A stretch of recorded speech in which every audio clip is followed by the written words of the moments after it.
kembali lagi di channel Anak Panah. Terus dukung channel ini ya guys dengan cara Subscribe, like, dan share video ini agar dapat membangun channel ini supaya nama Tuhan Yesus dimuliakan dan bisa menjadi berkat bagi banyak orang. God bless you. Selamat pagi menjelang siang, shalom saudara. Nah, saya ingin berbicara tentang mengerti kehendak Tuhan dalam kehidupan kita. Bisa tolong ditampilkan slide-nya. Nah, lewat gambar yang saya ilustrasi ini, gambar ilustrasi, kalau pintu-pintu yang banyak pintu di latar belakang, itu adalah jalan yang mungkin saudara dan saya harus ambil dalam kehidupan. Harus mengambil pilihan-pilihan dalam kehidupan. Ya, kalau kita ngerti kehendak Tuhan yang mana yang buat kita, amin saudara. Ya, mestinya kalau kita ngerti kehendak Tuhan, hidup kita akan menjadi lebih baik, amin. Ujungnya lebih baik maksud saya, belum tentu lebih nyaman. Yang mengerti katakan amin. Ya, nah karena itu satu yang paling sederhana namun nggak mudah, yaitu mengerti kehendak Tuhan, betul ya? Ya, pilihan-pilihan dan sebagainya, karena kita tidak pernah tahu apa yang terjadi di belakang sana. Nah, coba kita baca ayat ini. Oh sorry, saya belum nyalain, udah main pencet, itulah namanya mukjizat saudara. Ininya belum dinyalain, udah dipencet, makanya nggak berubah. Oke, kok nggak berubah sekarang? Ya udah, kalau nggak itu ditolong dari belakang. Bacanya sama-sama Roma 12 ayat kedua, 3, 21. Janganlah kamu menjadi serupa dengan dunia ini, tetapi berubahlah oleh pembaharuan budimu, sehingga kamu dapat membedakan manakah kehendak Allah, apakah yang baik, yang berkenan kepada Allah, dan yang sempurna. Amin saudara. Tuhan ajarkan ayat itu terkenal, supaya berubah oleh pembaharuan budimu. Dalam bahasa Inggris dikatakan transform by the renewing of our mind. Merubah pikiran kita, pembaharuan budi, pikiran. Karena lewat pikiran kita, di situ kita baru bisa mengerti mana kehendak Tuhan, mana yang bukan kehendak Tuhan. Ya, nanti sebentar saya kasih alasannya. Tapi pertama itu, kenapa kita mesti mengerti kehendak Tuhan? Mengapa kita mesti memperbaharui pola pikir kita agar kita mengerti kehendak Tuhan? Pertama, karena Tuhan tahu yang terbaik di masa depan saudara dan saya. Amin saudara. Ya, kita nggak tahu apa yang terjadi di depan. Kita nggak pernah tahu apa yang terjadi di tahun 2020, 2022 dan seterusnya. Tapi saya mau katakannya, Tuhan tahu yang terbaik. Amin saudara. Karena apa? Dia pegang hari esok saudara dan saya. Amin saudara. Ya. Nah yang kedua, karena pikiran Tuhan berbeda dengan pikiran kita. Yesaya pasal 55 ayat ke-8 dikatakan, sebab rancanganku adalah bukan rancanganmu. Atau bahasa Inggris dikatakan, pikiranku bukan pikiranmu. Itu dia, kenapa kita mesti merubah pola pikir kita. Di tempat ini saya tanya, siapa yang sudah jadi orang tua? Bisa saya lihat tangan-tangannya orang tua? Orang tua, oke, di atas, oke, turunkan. Yang masih anak-anak yang belum menikah. Anak-anak bisa tolong angkat tangannya? Ya, cukup banyak, puji Tuhan. Nah, anak yang masih anak-anak, entah anak-anak kecil, pasti anak-anaknya masih remaja lah di sini gitu ya. Pasti bukan anak-anak, kalau anak-anak kan di sekolah minggu gitu ya. Tapi kan tetap anak-anak gitu saudara ya, masih belum menikah kan anak-anak. Sering di anak yang namanya yang belum menikah, masih kita sebut, maaf ya saya bukan bilang Anda anak-anak, tapi karena belum menikah saya pakai istilah terminologi itu. Sering gak dilarang orang tua? Generasi anak-anak, sering gak dilarang orang tua? Ngalamin gak sering dilarang orang tua? Tolong bantu saya dengan suara yang keras, sering gak? Sering, nah itu dia. Puji Tuhan, terima kasih buat suara Anda yang gitu. Orang tua hobinya ngelarang ya? Tapi saya punya anak 4, saya punya cucu 4 loh saudara ya. Jadi saya udah kakek-kakek nih saudara nih ya. Nah, kita kan sering ngelarang kan? Sering ngelarang kan? Sering nggak? Sering. Anak-anak suka nggak dilarang? Oh enggak. Memang jujur-jujur kayak BI di sini ya. Saya tanya sekarang ini, orang tua, kita ngelarang tuh maksud kita jahat atau baik? Baik. Anak-anak denger ya, awas nggak denger. So, lihat. Pertanyaan, nggak suka dilarang, karena merasa dikengkang. Nah itu pola pikir. Orang tua pikirannya ingin baik, caranya kadang-kadang melarang. Tapi anak-anak bilang nggak suka dilarang dan menganggap larangan itu sebagai sesuatu yang mengurangi kenyamanan dan seterusnya, betul ya? Nah, apalagi Tuhan dengan manusia. Itu dia beda, atau apa yang orang tua pikirkan berbeda dengan anak pikirkan. Apa yang Bapak di surga pikirkan beda dengan kita sebagai anak-anak di muka bumi ini. Itulah yang membuat kenapa kita seringkali tidak menangkap kehendak Tuhan. Karena sudut pandang kita berbeda dalam hal semua itu. Nah karena itu yang ketiga, kenapa kita mesti berubah pola pikir kita? Karena pikiran bisa mempengaruhi langkah-langkah kehidupan saudara dan saya. Ya?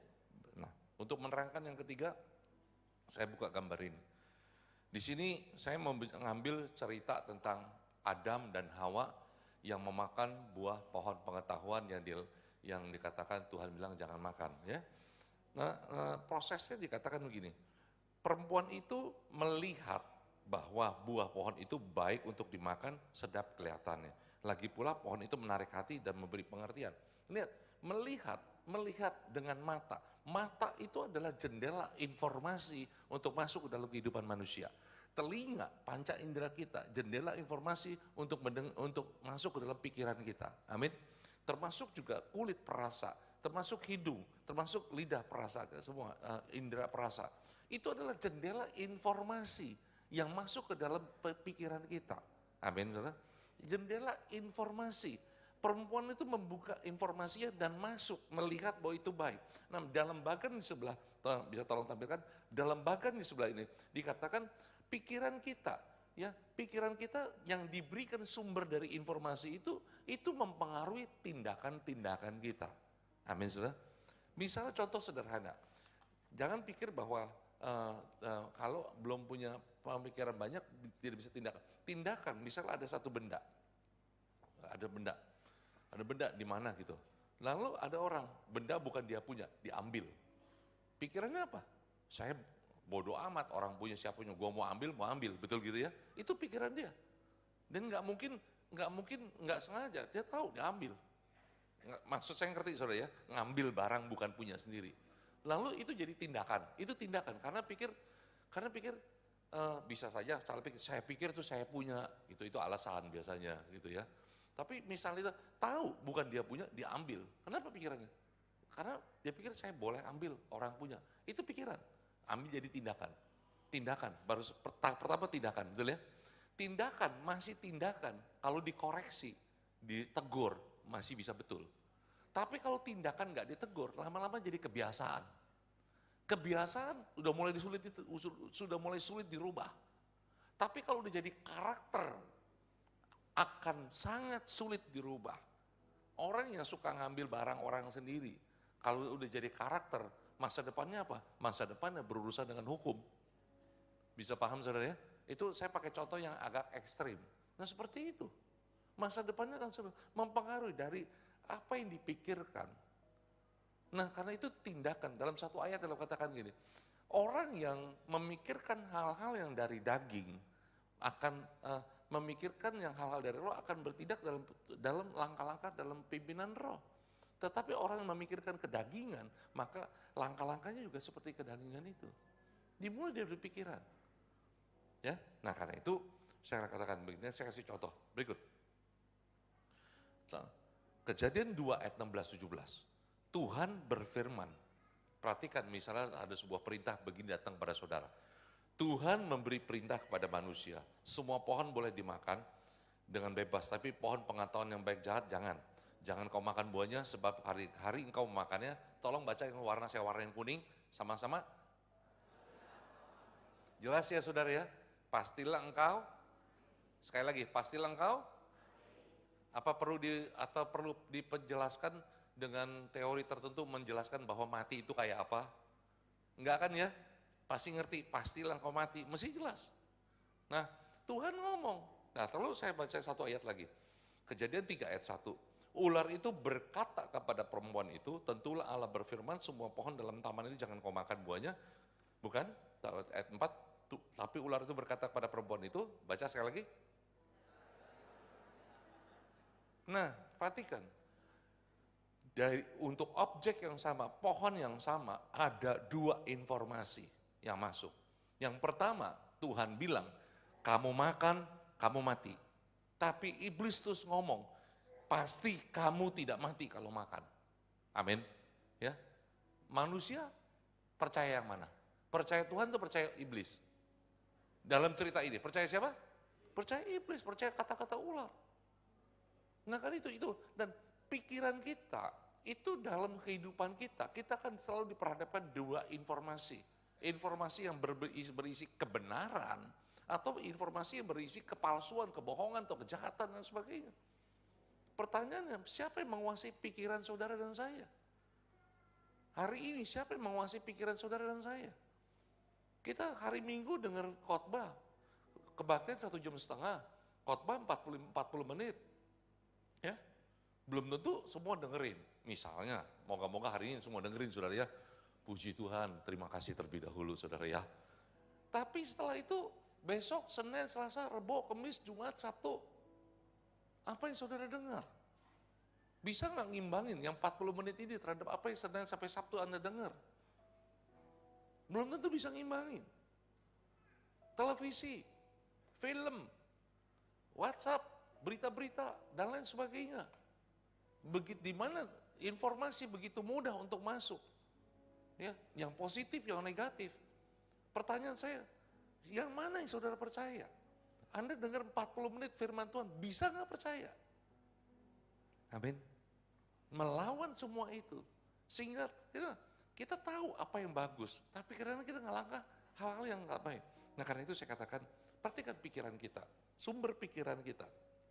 Pertama, nilai Anda terima, buka televisi, Anda dengar, buka WhatsApp, dengar berita, itu value yang masuk. It's not only news, it's value. It's not only entertainment, it's value.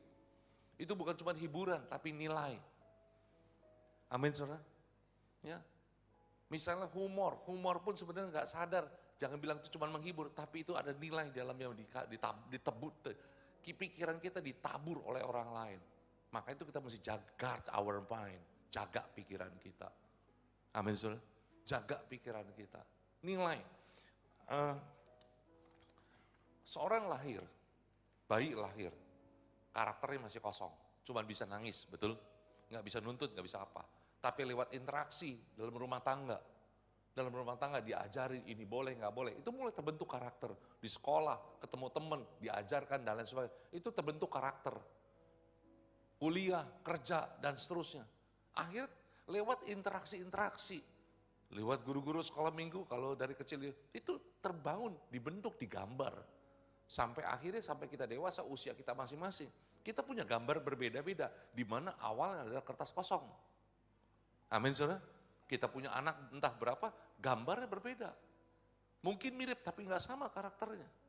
Karena apa? Nilai-nilai ditaburkan. Seorang orang tua yang mengasihi dan mungkin mengasihi dengan berlebihan, menggambarkan sesuatu kepada si anak.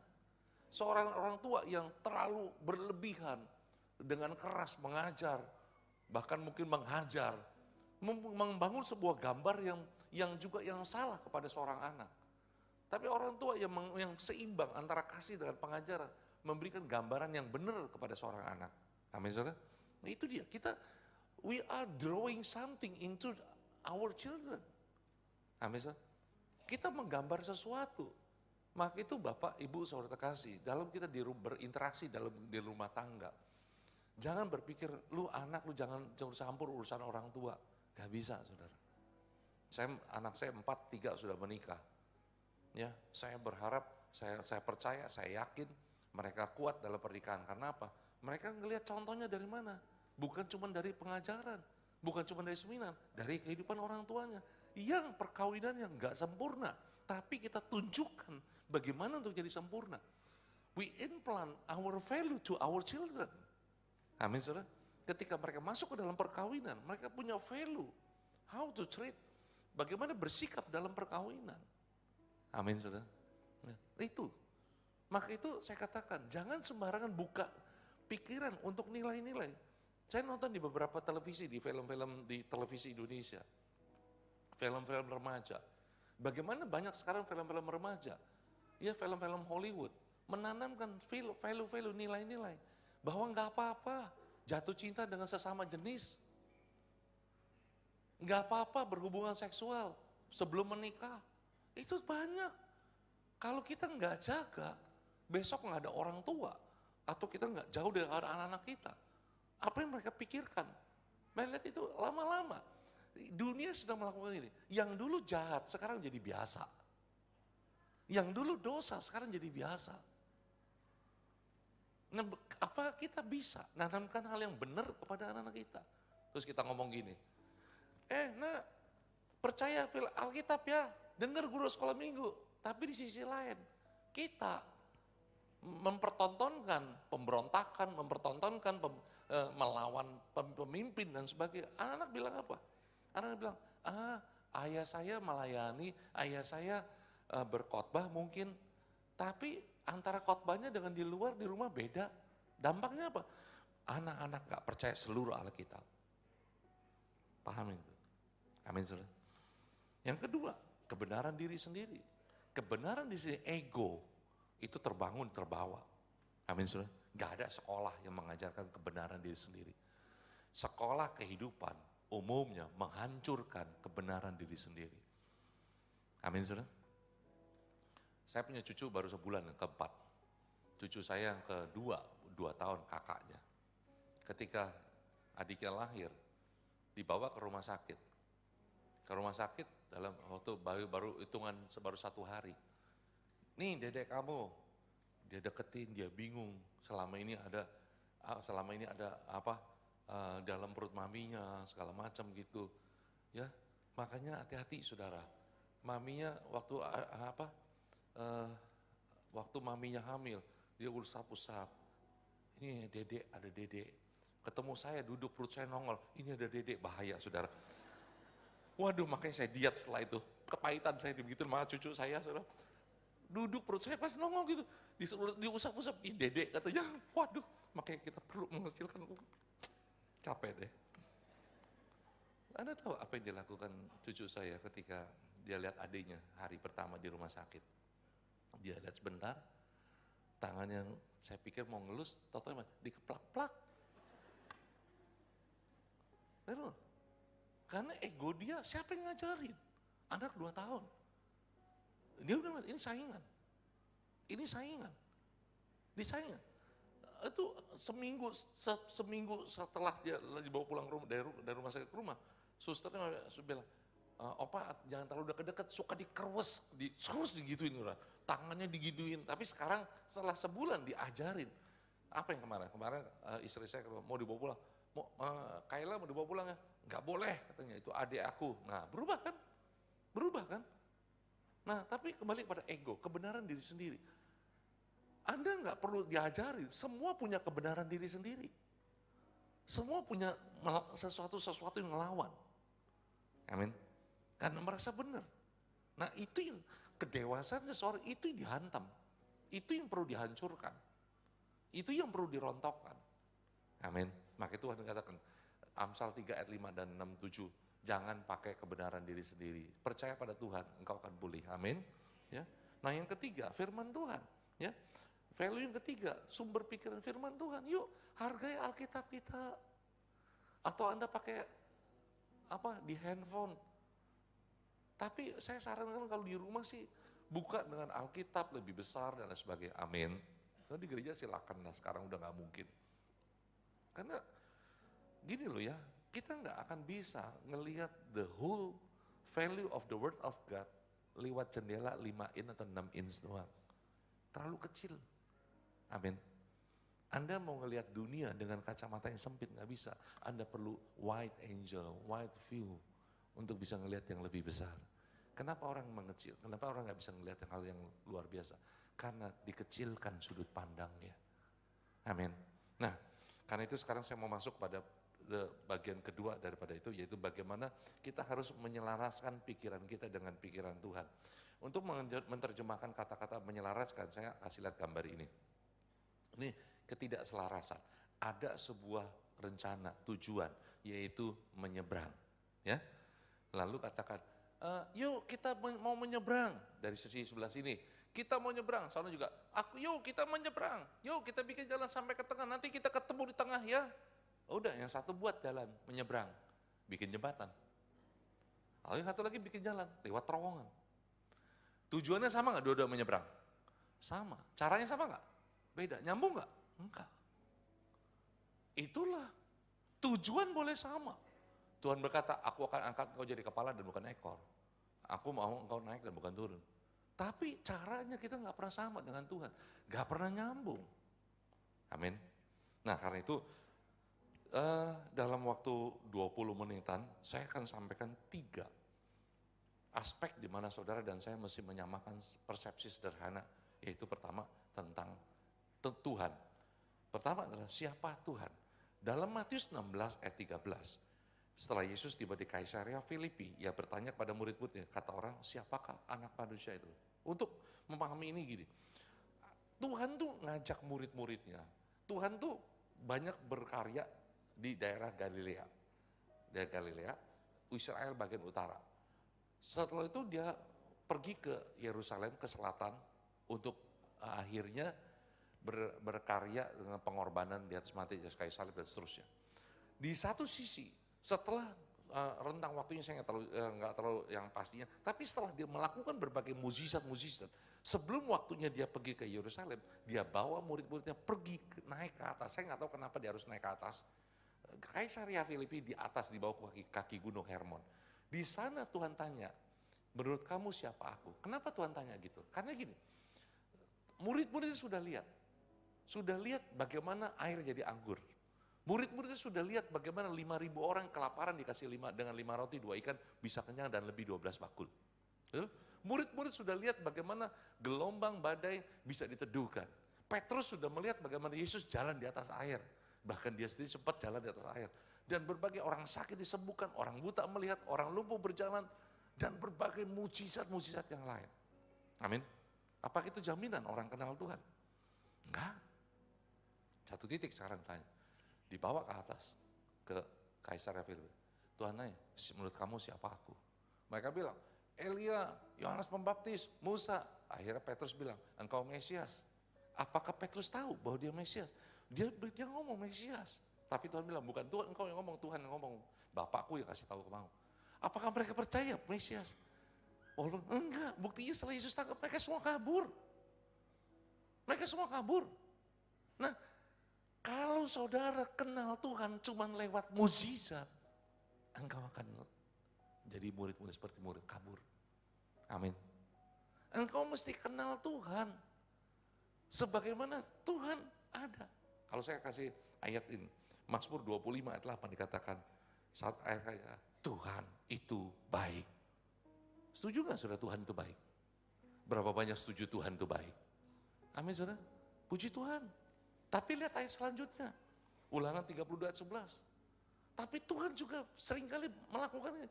Dia seringkali menggoyang, bangkitkan, digoncang hidup kita. Digoncang hidup kita. Betul saudara? Ikut Tuhan Yesus bukan artinya kayak dunia fantasi, semua enak. Setuju? Saya bukan lahir Kristen. Usia 26 saya baru jadi orang Kristen. Saya sempat dituntut, saya sempat saya diusir, dicopot dari sebagai anak. Tapi saya nggak tinggalin Tuhan. Nggak mudah. Semua kalau ketika nawarin, percaya Yesus, yang ditawarin enak tuh enggak? Kalau sakit sembuh, minta dijawab, pasti seperti itu. Tapi faktanya, saudara dan saya mesti sadar satu hal. Seringkali kita akan mengalami goyangan, goncangan seperti itu. Amin. Pertanyaan saya, kalau itu terjadi, sudut pandang Anda gimana? Anda mau kabur seperti murid-murid yang lain? Atau Anda berkata, Kaulah Bapakku yang baik, tak pernah rancangkan yang jahat bagiku. Betul saudara? Yakin gak saudara bahwa Tuhan gak pernah rancangkan yang jahat? Kaulah Bapakku yang setia, tak pernah biarkan ku jalan sendiri. Kaulah Bapakku yang baik, tak pernah rancangkan yang jahat bagiku. Kaulah Bapakku yang setia, tak pernah biarkan ku jalan sendiri. Kasih-Mu bagai embun yang turun setiap pagi, selalu baru bagiku. Janji-Mu menopang hidupku, ku percaya padamu, Kau Bapa yang baik. Amin. Kebaikan Bapa nggak bisa diukur cuma dengan apa yang kita terima. Tapi kita mesti ngelihat bahwa ketika dia goyangkan hidup kita, dia bukan merancangkan yang jahat, tapi dia mau menyelamatkan hidup kita. Kalau sudut pandang kita curiga dengan kebaikan Bapa, Anda nggak akan pernah nangkep kehendak Tuhan. Kalau sudut pandang kita, Anda curiga, Bapak tuh cuma pengen perpuluhan saya, Bapak tuh cuma pengen supaya saya nyembah dan sebagainya, supaya saya di gereja, hanya itu kita berpikir. Anda ke gereja, Anda nggak ke gereja, Tuhan nggak berubah loh saudara. Yang berubah kita. Amin saudara. Kita yang berubah. Nah karena itu, lihat saudara, dalam ayat berikutnya, istri Ayub dikatakan begini, istri Ayub yang diberkati Tuhan, yang dimana dia mengalami masalah, dikatakan masih bertekunkah engkau dalam kesalehanmu, kutukilah Allahmu dan matilah. Berkat tidak pernah bisa membuat orang mengerti bahwa siapa Tuhan. Dia cuma punya satu sisi, cuma mendapat satu sisi daripada siapa Tuhan, yaitu Tuhan yang memberikan berkat. Tapi ketika Tuhan yang mengajar, dia nggak bisa lihat itu. Tapi lihat apa kata Ayub. Ayub berkata, dia punya pola pikir yang benar sebagai seorang pemenang. Bukan dari debu terbit bencana, bukan dari tanah tumbuh kesusahan. Namun manusia menimbulkan kesusahan bagi dirinya sendiri. Artinya gini, Ayub punya pola pikir yang tidak menyalahkan kesalahan yang sesuatu yang terjadi dalam hidup dia, melemparkan kesalahan itu kepada orang lain. Ketika kita dagang, terus rugi, kita marah-marah, Tuhan kenapa engkau buat aku rugi? Kenapa engkau buat begini? Dan kita mulai dalam hati gak mulut, meragukan kepedulian Tuhan atas hidup kita. Tidak. Tapi Ayub orang yang punya pola pikir benar, dia introspeksi. Amin saudara. Sesuatu terjadi bukan karena dari Tuhan, tapi mungkin sesuatu dari aku. Maka itu dia punya pola pikir benar. Tetapi aku akan mencari Tuhan, kepada Allah aku akan mengadukan perkaraku. Amin saudara. Saudara mesti punya sikap ketika terjadi goyangan dalam hidup saudara. Jangan jauh dari Tuhan. Amin saudara. Jangan jauh dari Tuhan. Cari Tuhan. Dan jangan cari Tuhan tanpa itu. Ngomong sama Tuhan, adukan perkaramu.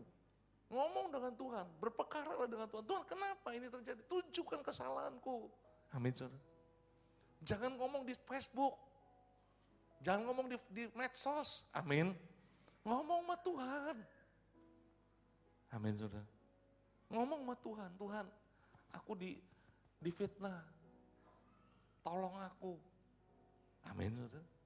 Aku dizalimi. Tolong aku. Aku dijahati. Kan Tuhan bilang gini.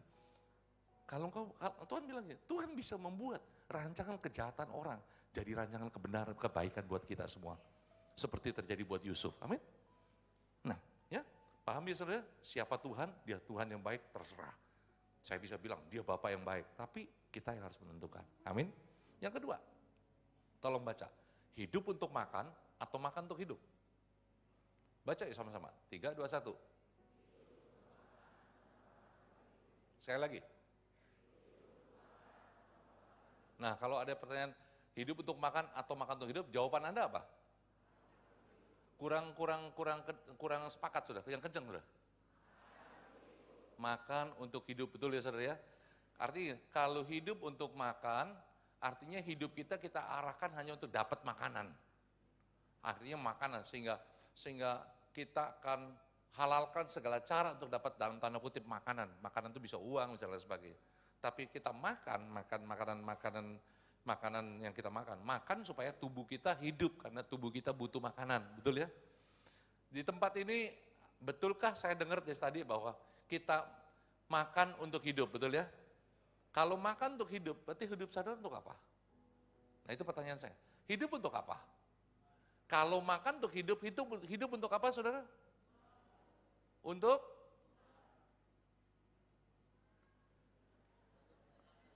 benar, saya mau nanya yang kanan, hidup untuk apa? Kok yang kanan sepi banget, saya turun juga nih. Saya tanya, kalau Anda bilang makan untuk hidup untuk apa? Saya nanya yang ini tolong santai dikit. Yang sebelah kanan masukin di atas. Kalau makan untuk hidup untuk apa?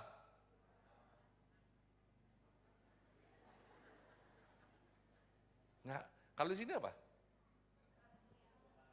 Hidup untuk Tuhan. Setuju nggak Bapak Ibu sebelah kanan? Hidup untuk Tuhan. Setuju ya? Anggap setuju lah ya. Yang kiri, yang dua, hidup untuk apa? Itu namanya ngikutin sebelah gitu. Tapi pertanyaan saya, oke, permainan kata-katanya begitu, tapi kita ajak mengubah pikiran kita. Pertanyaan saya sekarang gini, lihat hidup kita, benarkah kita hidup untuk Tuhan sekarang? Ayo, perkawinan kita, benarkah untuk Tuhan?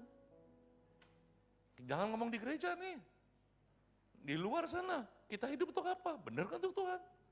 Buktinya ada yang jual Yesus untuk bisa dapat proyek, buktinya ada yang jual Yesus bisa untuk dapatkan posisi jabatan, buktinya ada yang jual Yesus untuk bisa dapatkan pasangan hidup.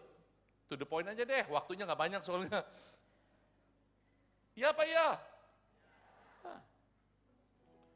Nah kan itu kita mesti pahami. Bahwa katakan gini, lihat ini ayat berikutnya, tolong. Dalam Keluaran 16 ayat 3, karena itu saya katakan orang Kristen, kita mesti sadar ketika kita ngomong kita hidup untuk Tuhan, konsekuensinya besar.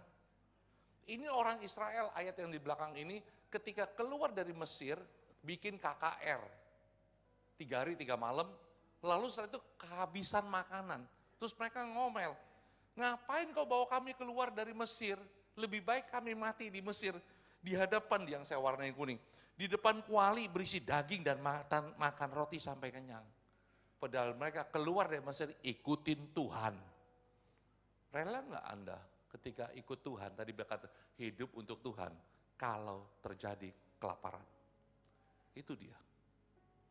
Rela nggak? Itu pola pikirnya.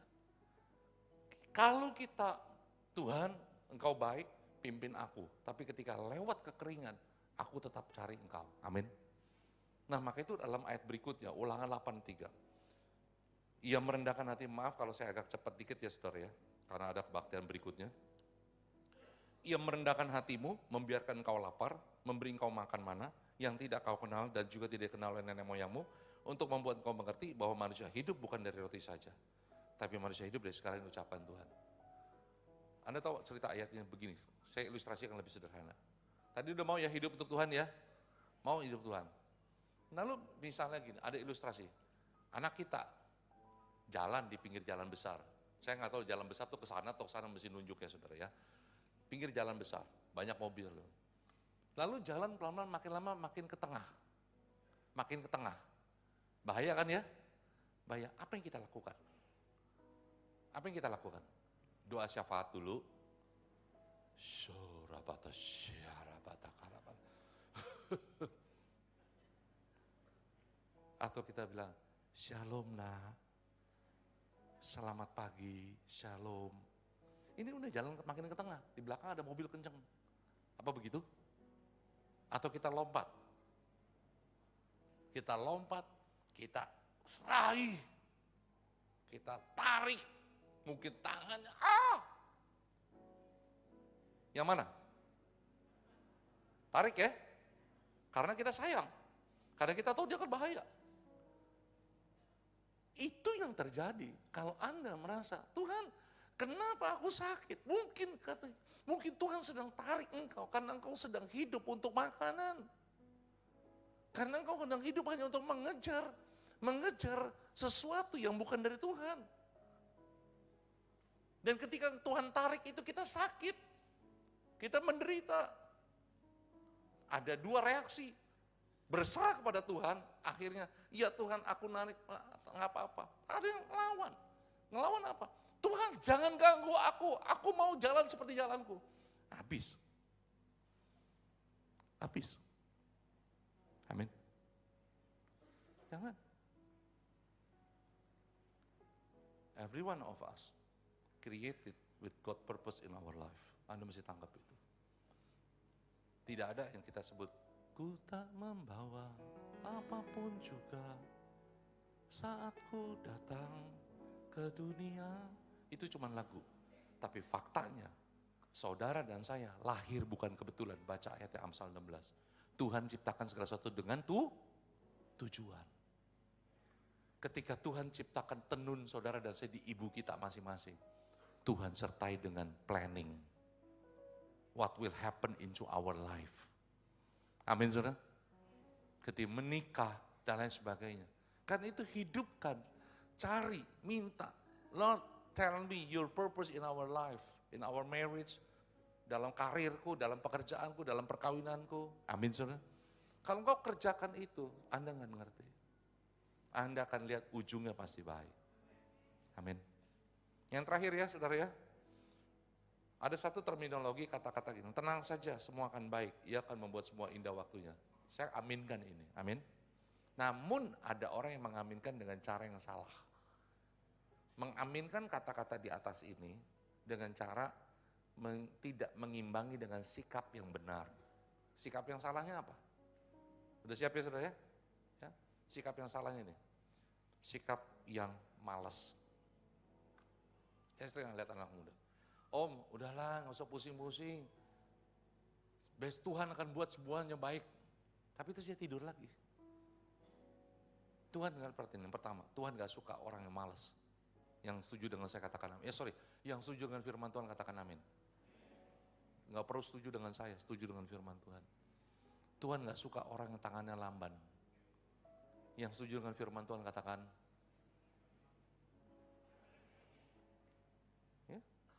yang Tuhan mau apa? Be skillful. Karena orang yang cakap dalam pekerjaannya, dia akan berdiri di depan raja-raja, bukan di depan orang hina. Engkau akan berdiri di depan para raja-raja. Oke? Nah ini kita sepakati. Apakah Tuhan mau kita malas? Kalau persepsi kita Tuhan gak mau orang malas, Tuhan gak mau orang lamban, Tuhan mau orang cekatan. Terus persepsi kita masih gak sama. Gak akan nangkap kehendak Tuhan. Nggak nangkap. Tuhan bukakan jalan pun nggak akan berhasil. Ada orang ngomong gini, Pak Tuhan buka jalan buat saya. Puji Tuhan. Setelah itu apa? Tuhan buka jalan. Setelah itu dia nggak kerjakan dengan baik. 6 bulan kemudian dia pecat. Jangan salahin Tuhan kalau dia pecat. Karena apa? Dia tidak mengimbangi dengan yang ketiga itu. Coba kata-kata ini. Ya. Coba yang baca. Tolong baca ya. Yang pertama. Jika dapat diselesaikan dalam 1 hari, mengapa harus diselesaikan dalam 1 minggu? Yang kedua, jika boleh dalam 1 minggu, mengapa harus diselesaikan dalam 1 hari? Kita baca ulangnya supaya memahami maksudnya ya. Ya, ini dalam pekerjaan, dalam mengerjakan tugas. Ulang, 1, jika dapat diselesaikan dalam 1 hari, mengapa harus diselesaikan dalam 1 minggu? Yang kedua, jika boleh dalam 1 minggu, mengapa harus selesai dalam 1 hari? Bisa nangkap maksudnya? Nangkap ya? Saya tanya, sikap yang mana yang bisa membuat seseorang jadi kepala dan bukan ekor, naik dan bukan turun? Yang satu atau nomor dua? Tolong jawab yang kencang, satu atau dua? Yang kencang satu atau dua? Orang Kristen banyak kan satu atau dua? Orang Kristen banyak kan lakukan mana? Nah itu dia. Itu dia. Kita tahu yang mana yang baik, tapi kita lakukan yang berlawanan. Selaraskan yuk. Selaraskan. Amin saudara. Selaraskan, maka saudara akan menang. Amin. Ya. Selaraskanlah. Akhirnya saya katakan, yang terakhir saya mau ngomong, setia.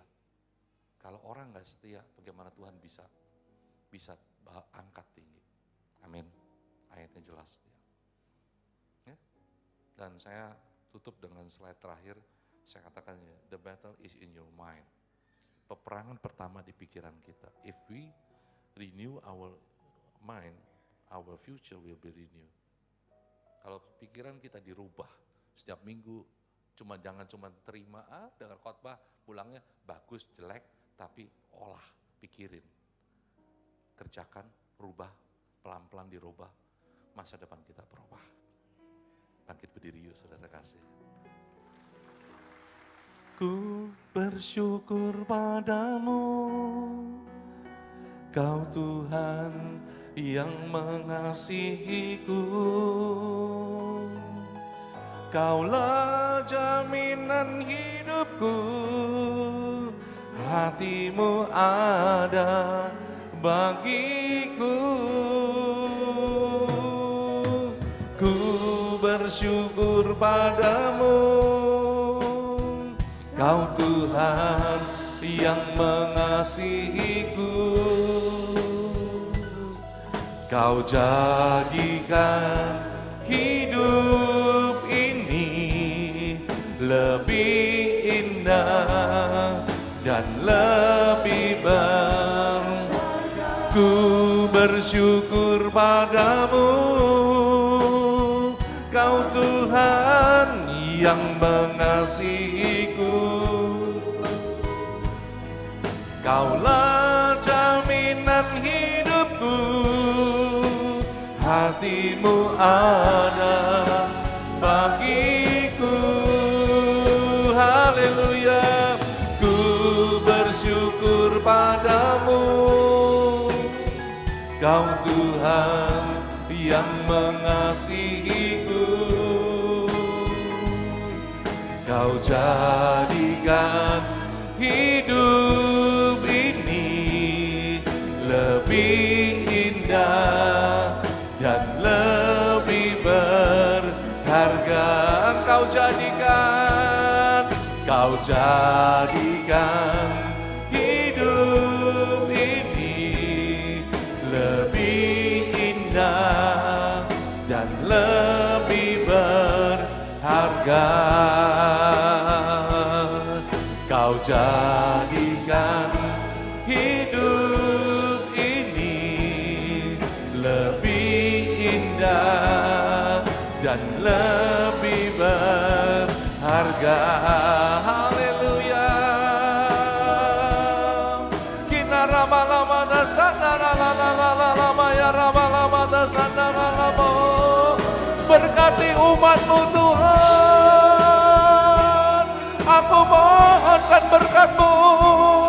Berkati setiap pribadi ya Tuhan. Haleluya.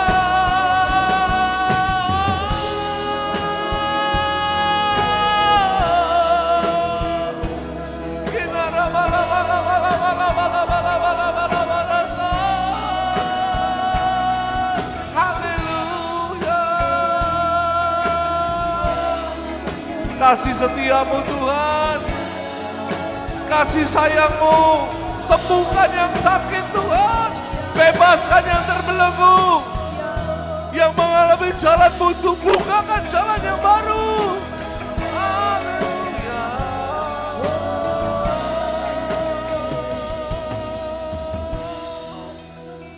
Aku serahkan umat-Mu ke dalam tangan kasih dan sayang-Mu Tuhan. Berkati pribadi lepas pribadi. Dan aku percaya tangan-Mu tersedia buat kami. Pagar perlindungan-Mu melimpah atas kami. Karena kami semua adalah biji-biji mata-Mu Tuhan. Kami anak-anak-Mu, kesayangan-Mu, dan kami berkata Engkau Bapa yang baik. Engkau Bapa yang baik, berkati umat-Mu, berkati hamba-hamba-Mu Tuhan. Kemana mereka akan bergerak berjalan. Di paruh kedua tahun 2019, berkati sehingga mereka mengalami hal yang besar yang dari surga dalam hidup mereka. Mereka hidup menghidupi tujuan Tuhan dalam hidup mereka. Kalau sebentar kami berpisah, biar kiranya berkat Tuhan menyertai. Mari saudara buka kedua tangan saudara. Terima berkat Tuhan. Tuhan memberkati engkau. Tuhan melindungi engkau. Tuhan menyinari engkau dengan wajahnya dan memberikan kasih karunia. Tuhan menghadapkan wajahnya kepadamu dan memberikan damai sejahtera.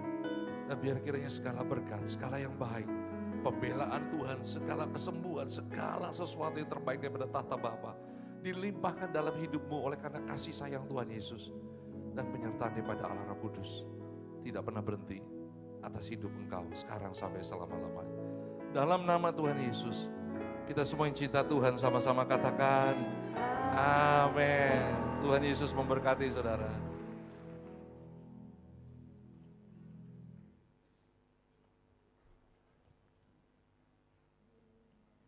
Puji Tuhan, selamat siang, selamat berhari Minggu Bapak Ibu Saudara dan beraktivitas kembali.